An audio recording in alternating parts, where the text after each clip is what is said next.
Well, there it is, ladies and gentlemen, the brand new Ford Fiesta, the one with a 3-cylinder, 1-liter EcoBoost engine. Ford flew me out here to sunny Irvine, California to drive it, and there are indeed 3 things that make this car special. Of course, the 3-cylinder is unusual. The color, well, that goes without saying. And number 3, well, I'm going to tell you that right after this, and that is coming up next on the Fast Lane Car.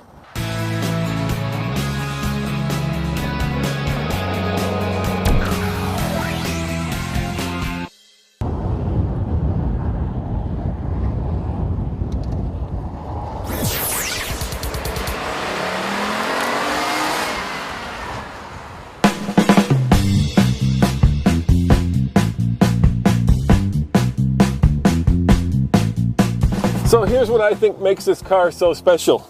Check this out. Yes, do you remember what that is? It's a manual transmission. In this case, a 5-speed manual.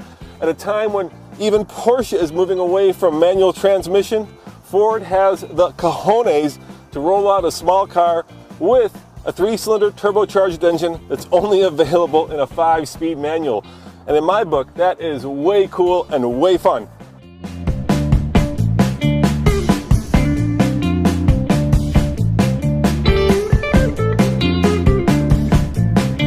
Can get the 1.6 liter Fiesta in the automatic, but this is the one you want.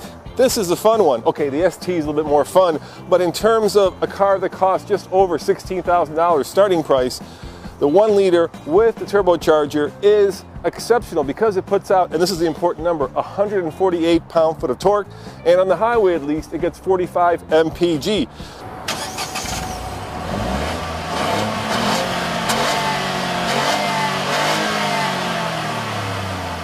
Ford calls this engine tiny but mighty. So the question is it tiny but mighty? Let's take it for a ride and find out. So here are some fun facts that Ford kindly provided. Did you know that this engine has more power per liter than the Lamborghini Aventador? It gets, as I said before, 45 miles MPG on the highway. It also weighs 215 pounds and it fits inside of a briefcase that somebody actually brought onto a plane, which is all well and good, but you know what? Let's see really what counts, and that's how it drives. So let's start this guy up.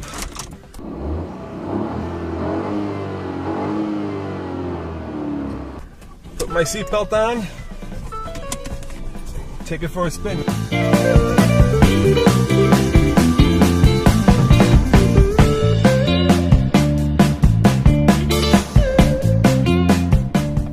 Alright, there are a few minor niggles that I found driving this car in Irvine.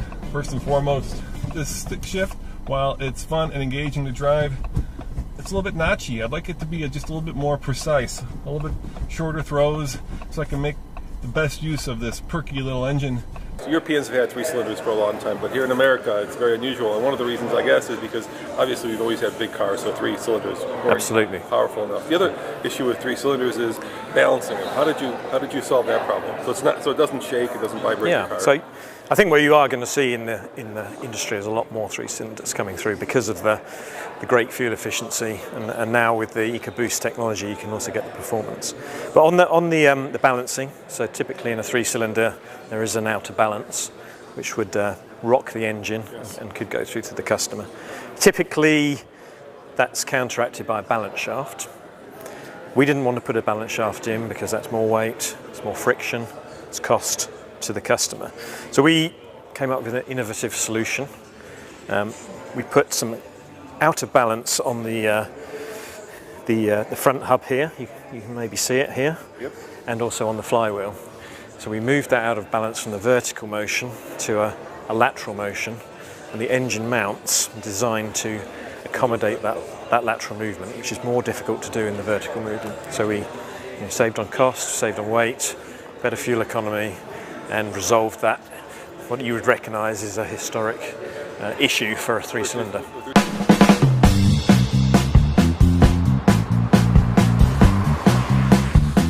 Alright, I've got a little bit of a straightaway here, right by the Ford headquarters, so let's see just how feisty and perky this is. Alright, that's accelerating full on, 0 to 30, and there's 30.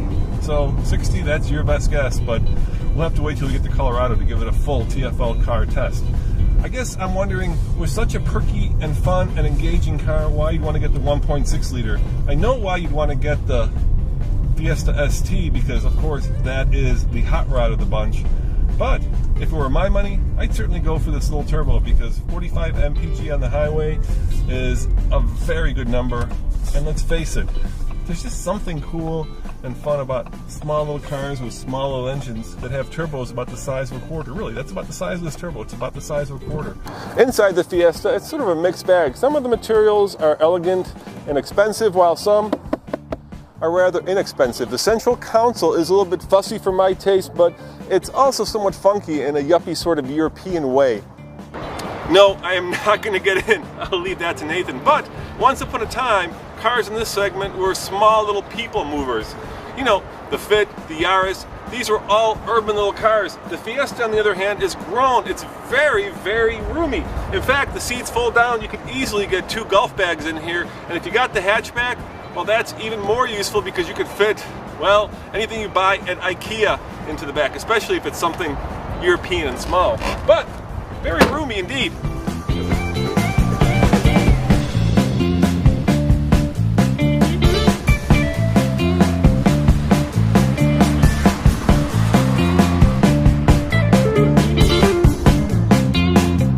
Here's the thing about test driving cars in Irvine: you don't much drive them as you do sit around at stop signs waiting for the light to turn green. So we need to get our grubby little hands on this in Colorado and take it up into the mountains so we can really see how the chassis is sorted, how the front wheels do with that almost 150 pound-foot of torque, and how this car handles it when the road goes twisty and the stoplights are green, or at least non-existent, which is even better. Come on! Good God. Oh, you people in California, how do you put up with this? Yes, I know, we have snow in Colorado and we have snowstorms, yada, yada, yada. But by God, I've been sitting at this light now for a minute. Finally, there it goes. Jeepers creepers. No wonder this is such a car culture. You spend so much time just sitting at stoplights, you have to do everything in your car. Are there drive-through haircut places here? From a design standpoint of view, this Fiesta is of course very European, and that's because it's identical to the European model. In fact, you can get it in the sedan and in the hatchback. This particular one also heralds the new front end on the Fiesta.